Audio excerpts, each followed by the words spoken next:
और उसमें से कुछ महत्वपूर्ण निर्णय शिक्षा विभाग से संबंधित भी हैं।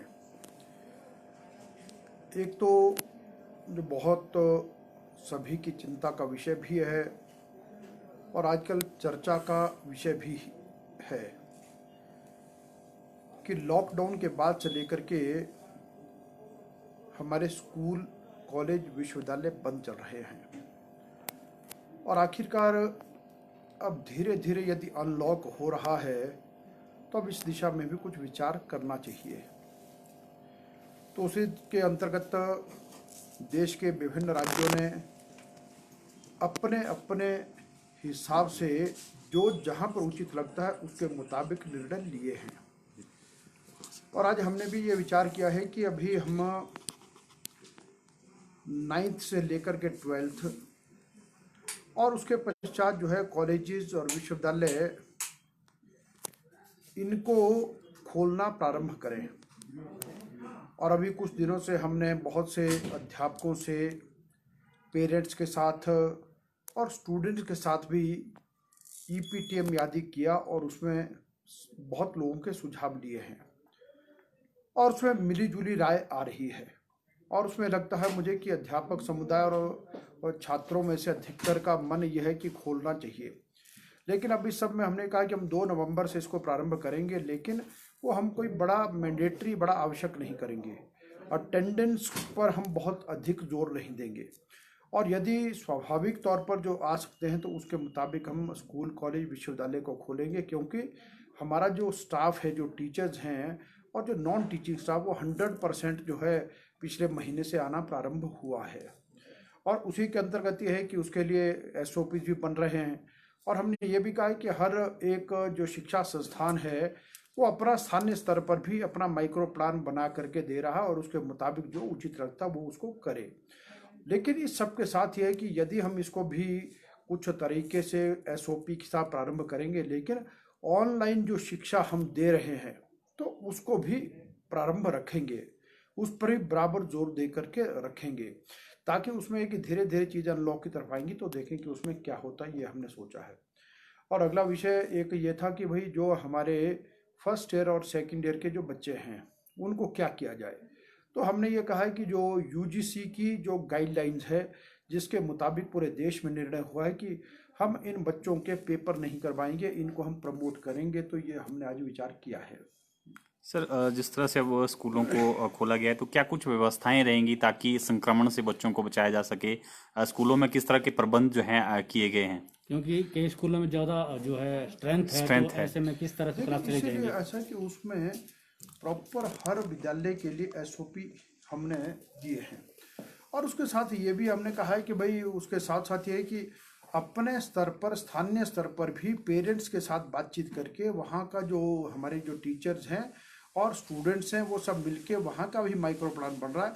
और इसलिए जिस भी तरह की सावधानी चाहिए कि वहाँ पर सैनिटाइजर चाहिए, सैनिटाइजेशन की प्रॉपर व्यवस्था चाहिए, वहाँ पर स्वच्छता का और अधिक क्या ध्यान रखा जा सकता है और सोशल डिस्टेंसिंग को कैसे मेंटेन कर सकते हैं, और इस तरह के हम कोई ऐसे कार्यक्रम ना करें जिसके कारण से लगता है कि कोई बहुत ज़्यादा कॉन्टैक्ट का काम होता है। तो ऐसा हर बात पर जो उसमें ध्यान रखेंगे और उसके जो जो व्यवस्थाएं करनी है वो हमने स्कूलों को आदेश दिए, वो हम कर रहे हैं। इसमें सर नर्सिंग वाले जो हैं वो उनको भी सर प्रमोट किया जाएगा? देखिए, अब वो तो स्वास्थ्य विभाग का प्रश्न है, मुझे लगता है कि वो माननीय स्वास्थ्य मंत्री जी से आप चर्चा करें। लेकिन जो शिक्षा विभाग के संबंध में तो मैं आपके, और दूसरा भी हमने एक और भी आज निर्णय लिया है कि SMC वाला जो SMC का जो मामला था, अब वो माननीय सर्वोच्च न्यायालय ने उसको स्टे किया है। तो हमने ये कहा है कि एक तो इस पर भी थोड़ा सा अभी सारा एग्जामिन कर रहे हैं कि एक तो जो पिछले कुछ महीने से उनकी तनख्वाह इत्यादि नहीं मिली है तो उसको सुनिश्चित करें कि वो हम उनको प्रदान कर सकें। और यह है कि जब तक सुप्रीम कोर्ट का जो फाइनल निर्णय नहीं आता तब तक जो है किसी को निकाला नहीं जाएगा, वो यथावत अपनी सेवाएं देते रहेंगे। एक सर, जिस तरह से ग्रामीण क्षेत्रों में अभी भी बसें जो है काफ़ी बंद हैं, तो अब जैसे जिस तरह से स्कूल खुल जाएंगे, तो इसको लेकर के HRTC से भी आपकी बातचीत हुई है कि ग्रामीण क्षेत्रों में थोड़े रूट जो है बहाल कर दिए जाएं ताकि बच्चों को स्कूल पहुंचने में भी दिक्कत ना हो? देखिए, मुझे लगता है कि अभी तक तो हमने इस पर चर्चा नहीं किया, लेकिन निश्चित रूप से करेंगे। अभी 2 नवंबर तक हमारे पास समय है। और इसमें जो हमने कहा है कि हर विद्यालय जो अपना माइक्रो प्लान बनाएगा, उसमें ये सारी की सारी बातें आएंगी, कहाँ पर किस तरह की आवश्यकता रहेगी, तो उसको उसके मुताबिक जो है हम लोग करेंगे। और सर पहली से लेकर 8वीं तक के अभी स्कूल जो है फिलहाल बंद है, क्या संभावनाएं लग रही हैं? क्या इसको ऑब्जर्व किया जाएगा 9th से लेकर +2 तक की जो हाँ, रुझान निश्चित आएंगे? रूप से आपने बिल्कुल ठीक कहा कि अभी हम जो बड़ी कक्षा है इनका ऑब्जर्व करके देखेंगे, और फिर उसके बाद एक जो पहली से 8वीं तक का जो है उसके बाद हम देखते हैं कि उसमें क्या किया जा सकता है। लेकिन ये जो हमारी वो कक्षाएं हैं, हर घर पाठशाला के अंतर्गत ऑनलाइन शिक्षा हमारी 100% तक हो रही है।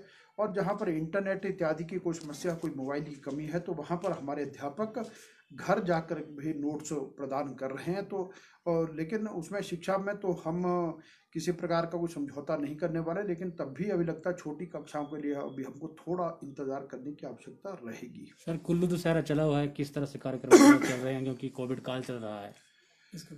देखिए, ये साल शायद बहुत ही अलग प्रकार का है, और कुल्लू का जो दशहरा है ये अंतर्राष्ट्रीय स्तर पर जाना जाता है। शायद ये पहली बार ऐसा है कि जिस दशहरा में लगभग 250 से 300 तक देवी देवता आते थे, और इस बार हमने परंपराओं का निर्वाह करने के लिए, ताकि कोरोना से भी बचाव रहे, तो सारी दिशा में हमने जो प्रयास किया, लेकिन उसके बावजूद हर परंपरा का सूक्ष्म रूप से पालन भी किया गया, और दशहरा बहुत अच्छे प्रकार से संपन्न हो रहा है। और दूसरा, इस सारे में मैं कुल्लू ज़िला की समस्त जनता का और सारे देव समाज का बहुत धन्यवाद करता हूं कि जिन्होंने इस सब में बहुत सकारात्मक सहयोग दिया है, और जिसके कारण से बीमारी भी ना फैले और ही हम ठीक प्रकार से कर सके, ये अच्छा हो रहा है। सर फीसों को लेकर लगातार विपक्ष भी सवाल उठा रहा है कि जो फीसें कम होनी चाहिए थी निजी स्कूलों की, वो नहीं हुई है, मनमानी फीसें वो है ले रहे हैं। तो क्या कोई इस तरह के आदेश या ऑर्डर या फिर इस तरह की कोई प्लान है कि जो निजी स्कूल हैं वो कम फीस वसूलें अभिभावकों से? देखिए, पहले प्रदेश सरकार ने भी कहा था कि केवल मात्र ट्यूशन फीस ले सकते हैं जो ऑनलाइन शिक्षा को चला रहे हैं, लेकिन उसके बाद यह कि ये सारा मामला उच्च न्यायालय में भी गया, और जो माननीय उच्च न्यायालय ने जो आदेश पारित किए हैं, हम उन आदेशों के साथ ही जा रहे हैं, और जिसमें उन्होंने सारी गाइडलाइंस तय की हैं। तो इसलिए सरकार ने कहा कि जो माननीय उच्च न्यायालय का जो पक्ष है, जो आदेश है, उसका पालन हम करेंगे। एक सर कोचिंग जो सेंटर हैं, क्या वो भी खुल जाएंगे इसके बाद, अब जिस तरह से क्लासें शुरू देखिए, कर? निश्चित रूप से इसके बाद जब यानी कि उसमें चाहे प्राइवेट प्राइवेट में सेक्टर के लोग हैं चाहे सरकारी, तो धीरे धीरे ये सब के सब लोग, लेकिन हर एक अपना अपना माइक्रो प्लान बना करके प्रॉपर एसओपीज के अंतर्गत ही काम करेगा। एक सर आजकल आप सुर्खियों में है गाड़ी की खरीद को लेकर, एक मामला सामने आया है। एसयूवी गाड़ी जो है खरीदी गई है, उसको लेकर विपक्ष भी सवाल उठा रहा है कि कोरोना संकट के बीच में जो है क्या जरूरत महसूस हुई कि गाड़ी नहीं खरीदनी पड़ी, जबकि आपके पास 2 गाड़ी ऑलरेडी है। देखिए, आपका जो प्रश्न है आपने ठीक पूछा, लेकिन मुझे लगता है कि कई बार कुछ चीज़ें मुद्दा बनाने के लिए नहीं होती। एक गाड़ी शायद मुझसे पहले के जो माननीय मंत्री रहे सुरेश भारद्वाज जी, उस समय पर इनोवा क्रिस्टा के बारे में बात हुई थी, जो फाइनेंशियल अप्रूवल थी, और उसके ऑलरेडी धन का प्रावधान था।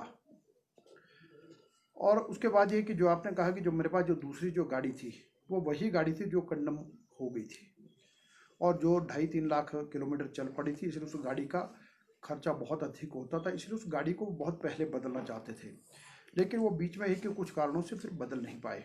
लेकिन इसके पीछे देखिए, मेरी मंशा ये भी नहीं थी कि मैं गाड़ी के लिए नहीं चाहता था, क्योंकि एक गाड़ी से बहुत से काम कर पाना संभव नहीं होता, इसलिए सेकंड व्हीकल की आवश्यकता रहती है, और वो गाड़ी कंडम हो चुकी थी। और दूसरा यह है कि बल्कि मैंने उसके साथ बढ़ कर के एक और चीज़ को विचार किया। मैंने कहा कि धीरे धीरे हमको एक प्रयास करना चाहिए, एक तो गाड़ी सस्ती हो, दूसरा मेड बाय भारत की ओर जाएंगे।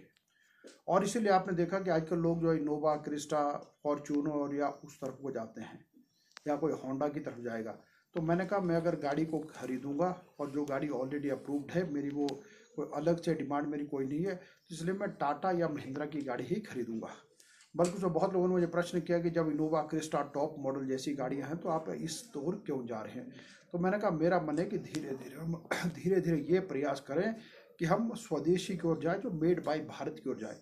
क्योंकि भारत के अंदर यदि कोई पूर्ण रूप से कोई स्वदेशी कंपनियां जो गाड़ी बनाती है वो टाटा और महिंद्रा है, इसलिए हमने उस अच्छे काम में पहल की है। और इसलिए यह है कि मुझे लगता है कि पॉजिटिव साइड भी देखने की थोड़ी सी आदत है। और लेकिन एक ऐसा गाड़ी के प्रति मेरा कोई विशेष मोह ऐसा कभी नहीं रहा है, ना है कि मुझे, लेकिन यह है कि उसकी आवश्यकता थी, आवश्यकता के मुताबिक, ऐसा कोई मोह के कारण से ऐसा कुछ नहीं किया है।